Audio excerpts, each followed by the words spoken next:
शिवराय मित्रांनो, मी माधव मोरे. आपलं सर्वांचं माझ्या यूट्यूब चॅनलवरती मनपूर्वक हार्दिक स्वागत आहे. मित्रांनो, मी आज आलो आहे एका ऐतिहासिक आणि पवित्र ठिकाणी. पाठीमागे तुम्ही पाहू शकता, हा आहे मल्हारगड. मराठा साम्राज्यांचा आणि मराठ्यांच्या इतिहासामधला जो शेवटचा किल्ला बांधला गेला तो हाच किल्ला आहे, ज्याचं नाव आहे मल्हारगड. आणि या ब्लॉगच्या माध्यमातून आपण मल्हारगडची सफर करूया आणि या ब्लॉगच्या माध्यमातून मल्हारगडचा जो काही इतिहास आहे तो इतिहास आपण पाहूया. मित्रांनो, जसं पाहिलं तर या गडाचा एकदम पायथ्यापर्यंत गाडी जाते आणि तिथून अगदी सहज वर चढता येते. पण आम्ही तो सोपा रस्ता सोडलाय, कारण आम्हाला या ट्रॅकचा खरा थरार अनुभव घ्यायचा होता. समुद्र सपाटीपासून सुमारे 3140 फीट उंचीवर असलेल्या या किल्ल्यावर जाण्यासाठी आम्ही हा अवघड दाट झाडीचा आणि एक वेगळाच रस्ता निवडलाय. आणि सगळ्यात भारी गोष्ट म्हणजे काय माहिती आहे, आम्ही मुख्य दरवाजाकडे न जाता मल्हारगडाच्या चोर दरवाजाच्या वाटेने वर जातोय. पूर्वीच्या काळात शत्रूला गुंगारा देण्यासाठी किंवा गुप्त हालचालीसाठी या चोर वाटा वापरल्या जायच्या. तुम्ही पाहू शकता, आजूबाजूला एकदम दाट जंगल आहे, शांतता आहे आणि वाटही खूप निसरडी आणि कठीण आहे. चला तर मग या गुप्त आणि थरार वाटेने आपण थेट चोर दरवाजातून गडावर प्रवेश करूया.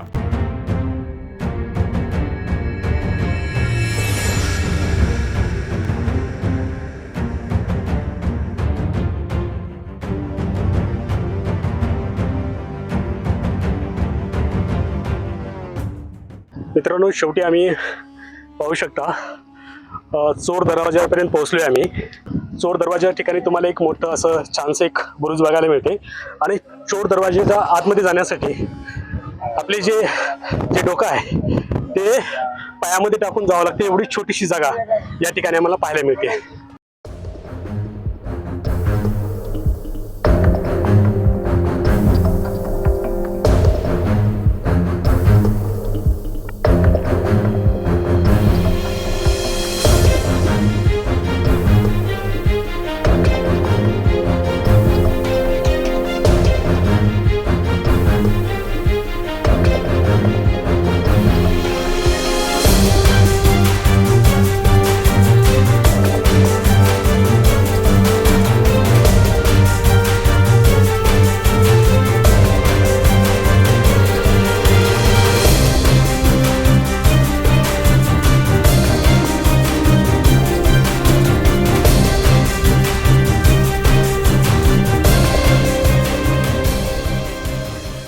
मित्रांनो, पाहू शकता हा जो चोर दरवाजा आहे, या चोर दरवाजामधून आम्ही आतमध्ये आलोय. आतमध्ये आल्यानंतर आम्हाला या ठिकाणी एक विहीर पाहायला मिळते.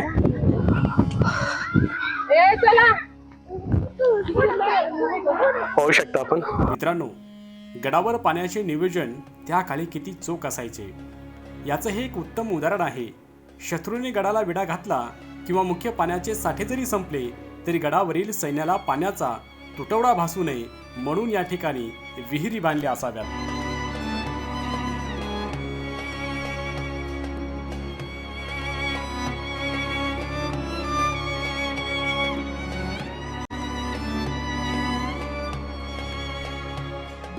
चोर दरवाजाच्या आतमध्ये आल्यानंतर आम्हाला सर्वप्रथम एक छोटीशी विहीर पाहायला मिळते. पण या ठिकाणी आल्यानंतर असा भला मोठा हौद आम्हाला बघायला मिळतोय.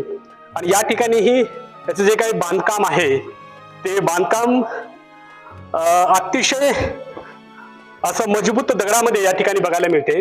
आणि या ठिकाणी पाणी पाहू शकता आपण. आणि अगदी व्यवस्थित या ठिकाणी पायऱ्या या हौदामध्ये जाण्यासाठी दिलेल्या आहेत, पाहू शकता.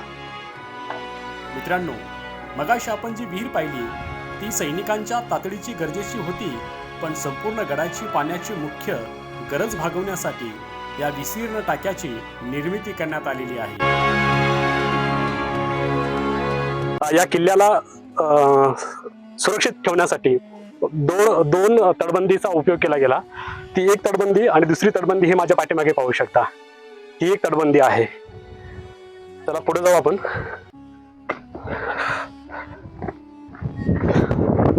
एक छोटासा बुरुज आम्हाला पाहायला मिळतोय, पाहू शकता. आणि मी जी म्हणत होतो हे पहिली तटबंदी आणि दुसरी तटबंदी ही, हे दोन तटबंदीमध्ये आम्हाला एक वाट पाहायला मिळते, पाहू शकता.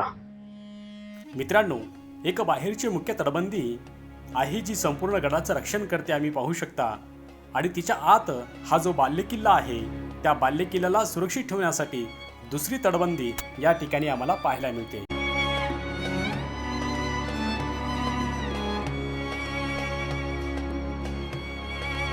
आता आपण पोहोचलोय बालेकिल्ला एरियामध्ये, आणि या ठिकाणी एक बोर्ड लावलेला आहे, राजवाडा अवशेष म्हणून या ठिकाणी आम्हाला पाहायला मिळते. आणि त्याच्या अगदी शेजारी एक सुंदर शिल्प, छत्रपती शिवाजी महाराजांचं सुंदर शिल्प या ठिकाणी आम्हाला पाहायला मिळते. आणि त्याच्यानंतर या साईडला पाहू शकता एक खंडोबाचं मंदिर, आणि त्याच्यानंतर एक मला वाटते महादेवांचं मंदिर आहे. तर तिथं जाऊया आपण, खंडोबांचं आणि महादेवांचं मंदिराचं आपण दर्शन घेऊया.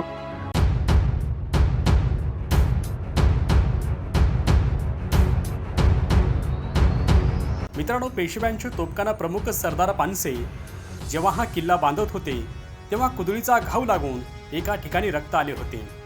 तेव्हा त्यांनी जेजुरीच्या खंडोबाला साकडं घातले आणि मग हे मंदिर उभारले.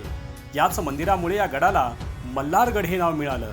चला तर मग आपण सगळे मिळून गडावरच्या खंडोबारायांचं दर्शन घेऊया.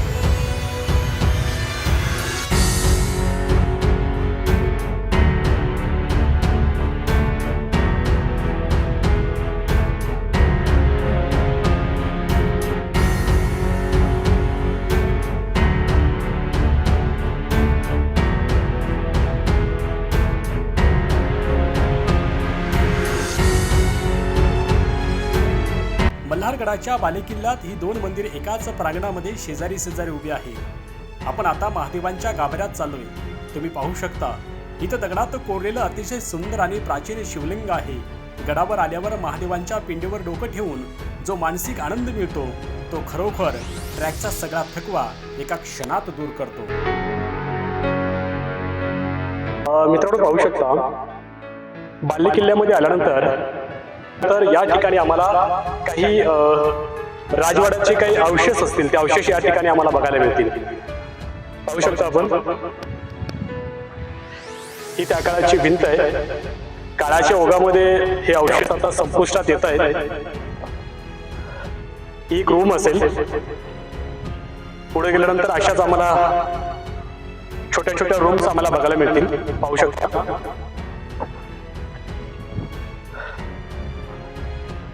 ही एक छोटी रूम आहे. त्या साईडला एक छोटी रूम दिसते.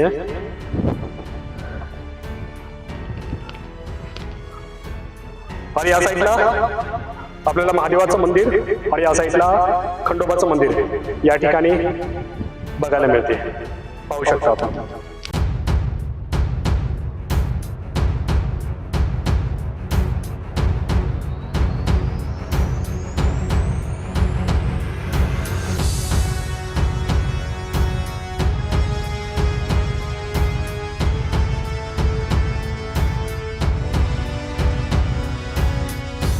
मित्रांनो, आपण आता खंडेरायांचा दर्शन घेतलं, त्यानंतर महादेवाचं दर्शन घेतलं, आणि खंडेरायांचं आणि महादेवांचं दर्शन घेऊन आता आपण चाललोय. हा जो पाठीमागे दरवाजा दिसतो हा आहे महादरवाजा.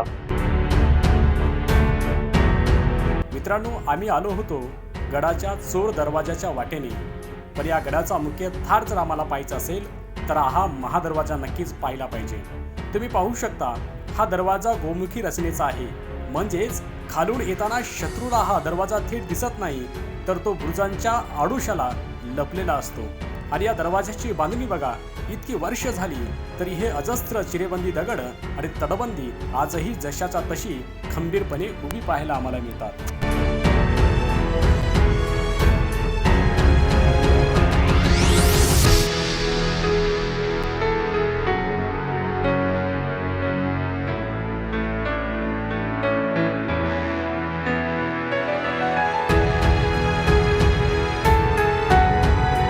आता आम्ही आलो या किल्ल्याचा सर्वात महत्त्वाच्या आणि मुख्य प्रवेशद्वारापाशी, ज्याला सोनेरी दरवाजा असं म्हणतात. माझ्या पुढे तुम्ही ही भव्य बुरुज आणि दगडी बांधकाम पाहू शकता.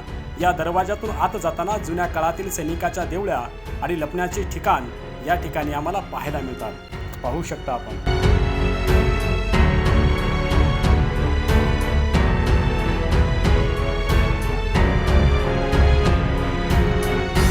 मित्रांनो, आपण या गडावर फिरतो, पण या गडाचा इतिहास खूप रंजक आणि महत्त्वाचा आहे. सगळ्यात पहिली आणि महत्त्वाची गोष्ट म्हणजे मल्हारगड हा मराठा साम्राज्याद्वारे बांधला गेलेला महाराष्ट्रातील सर्वात शेवटचा किल्ला आहे. पेशव्यांच्या काळात म्हणजे इसवी सन 1757 ते 1760 या दरम्यान या किल्ल्याची उभारणी झाली होती. पेशव्यांच्या तोफखानाचे प्रमुख सरदार भीमराव पानसे आणि कृष्णराव माधवराव पानसे या दोघांनी हा किल्ला बांधला होता. गडाच्या पायथ्याशी सोनेरी गाव असल्यामुळे याला सोनेरी किल्ला म्हणतात, तर गडावर जेजुरी खंडरायांचं मंदिर असल्यामुळे याला मल्हारगड सुद्धा म्हटलं जातं. पण हा किल्ला नेमका का बांधला गेला, तर पुण्याहून सासवडकडे जाणाऱ्या ऐतिहासिक दिवे घाटावर आणि आजूबाजूच्या परिसरावर कडक नजर ठेवण्यासाठी आणि पुण्याच्या संरक्षणासाठी या गडाची निर्मिती करण्यात आली होती. पुढे इसवी सन 1771 ते 72च्या सुमारास थोरले माधवराव पेशवे यांनी या किल्ल्याला भेट दिली होती. इतकेच नव्हे तर ब्रिटिशांच्या काळात आद्य क्रांतिकारक उमाजी नाईक यांनीही काही काळ या किल्ल्यांचा आश्रय घेतला होता. आज हा मराठ्यांचा शेवटचा वैभवशाली साक्षीदार असलेला किल्ला आज आपण अगदी जवळून पाहतोय.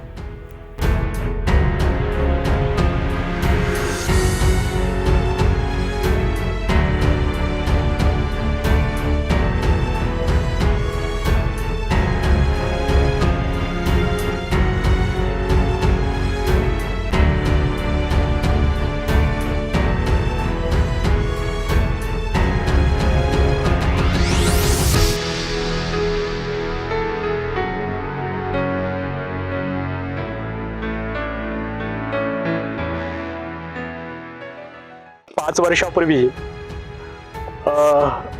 गडाचं काम करत असताना तळघर सापडलं होतं आणि या तळघराच्या शोधामध्ये आम्ही आता आहोत आणि पाहूया आपल्याला कुठं तळघर सापडते.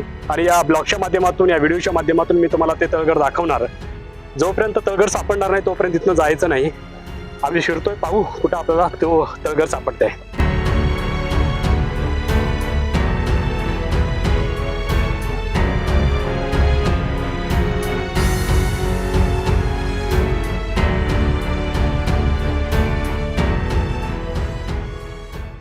आपण आता आलोय तळघराकडे, जे नवीन 5 वर्षापूर्वी सापडलं ते तुम्हाला मी दाखवतो.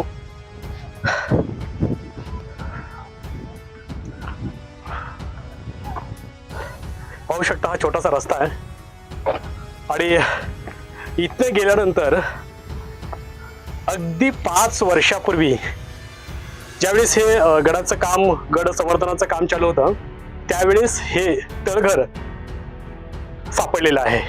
चला आपण आतमध्ये जाऊया, पाहूया आतमध्ये कसं आहे.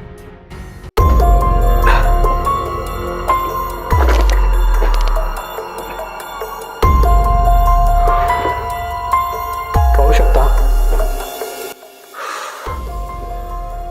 मी आतमध्ये जाऊन दाखवण्याचा प्रयत्न करतो. आतमध्ये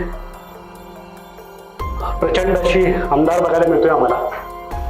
भीती तर वाटते. पाहू शकता,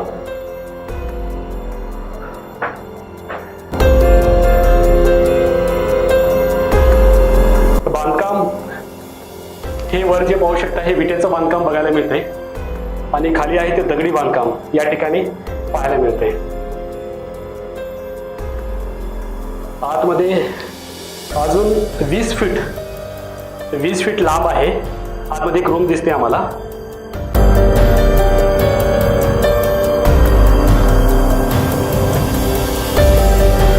मित्रांनो, मराठा साम्राज्याचा हा शेवटचा वैभवशाली किल्ला म्हणजे मल्हारगड आपण आज अगदी जवळून अनुभवला.